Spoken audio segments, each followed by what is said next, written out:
माँ, कोई भी नहीं है। चिल्लम चिल्ली की आवाज सुनकर काजल भी वहां आ जाती है।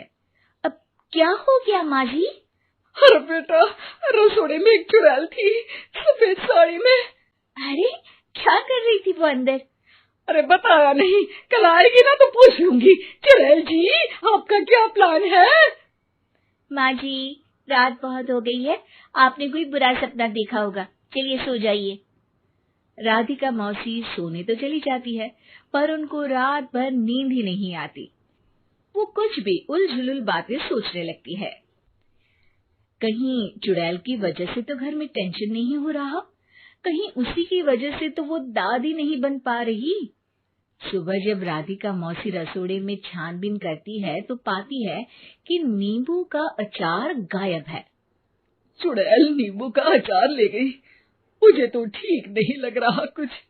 चुड़ैल को भी पता है कि जिंदगी का असली मजा तो खट्टे में ही है। राधिका मौसी झट से श्रवण को फोन कर देती है। बेटा, मुझे समस्या समझ में आ गई है, हमें एक तांत्रिक की जरूरत है। अरे क्या बोल रही हो माँ, तांत्रिक की क्या जरूरत है? आप पूजा पाठ तो कर ही रही हो ना। आलतू जलालतू मंत्र सारे फालतू जैसे कुछ मंत्र पढ़ो, चली जाएगी अपने आप चुड़ैल। अरे नहीं बेटा, कभी चुड़ैल को कम नहीं समझते। अरे तुझे पता भी नहीं चलेगा कि कभी वो छल करके काजल की जगह घर की बहू खुद बन जाएगी। क्या माँ, कुछ भी बोल रही हो? कहाँ काजल और कहाँ चुड़ैल। वैसे एक बात बताओ, काजल को अगर गाने के लिए बोल देना तो चुड़ैल काजल की आवाज सुनकर घर तो क्या, धरती लोग छोड़कर चली जाएगी।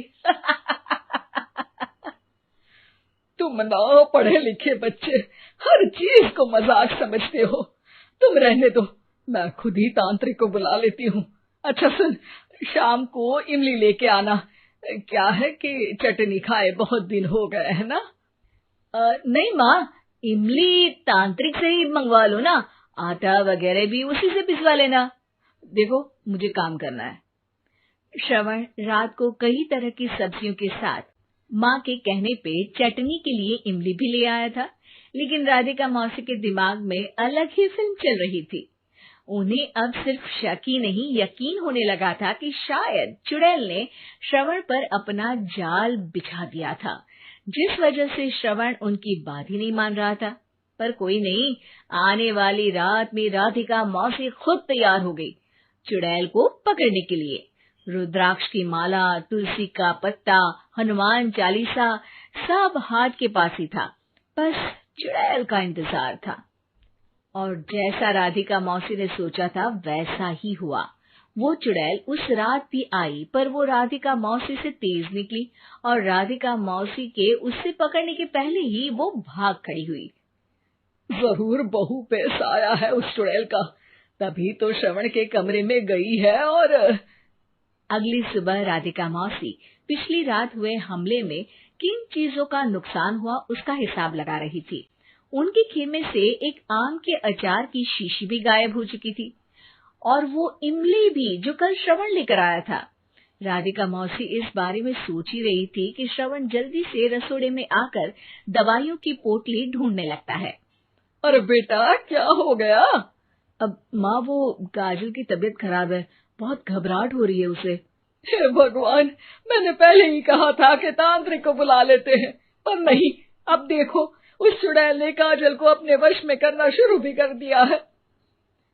हालांकि श्रवण भूतों में विश्वास नहीं करता था, पर अब वो भी डर जाता है और राजी हो जाता है एक तांत्रिक को बुलाने के लिए। कुछ ही घंटों में तांत्रिक आ जाते हैं और राधिका मौसी तांत्रिक जी को सब बता देती है।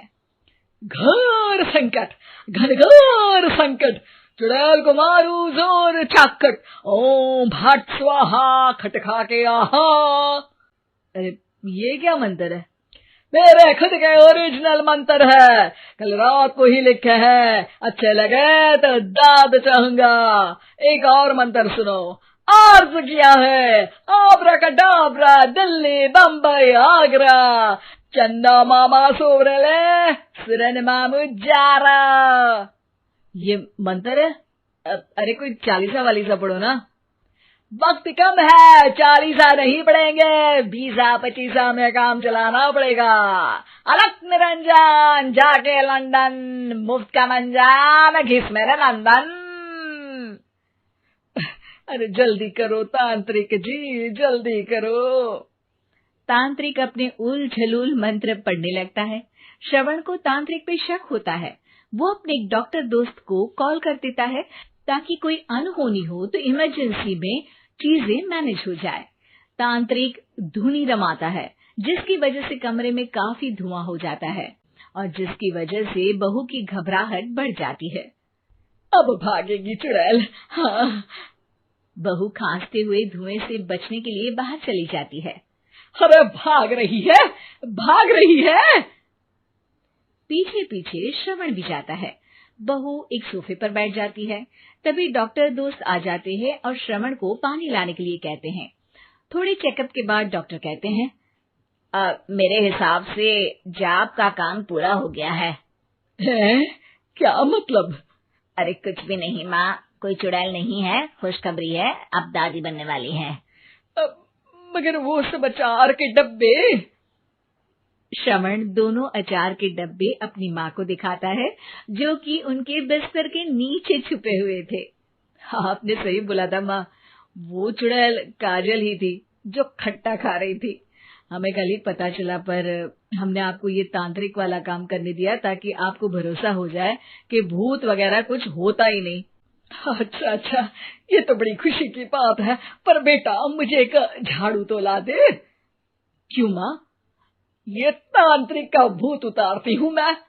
अब तांत्रिक राधा मौसी के डर से घर से भाग निकलता है और राधा मौसी उसके पीछे भागती है। अरे संकट ये घनघोर है, तांत्रिक मुआ चोर है।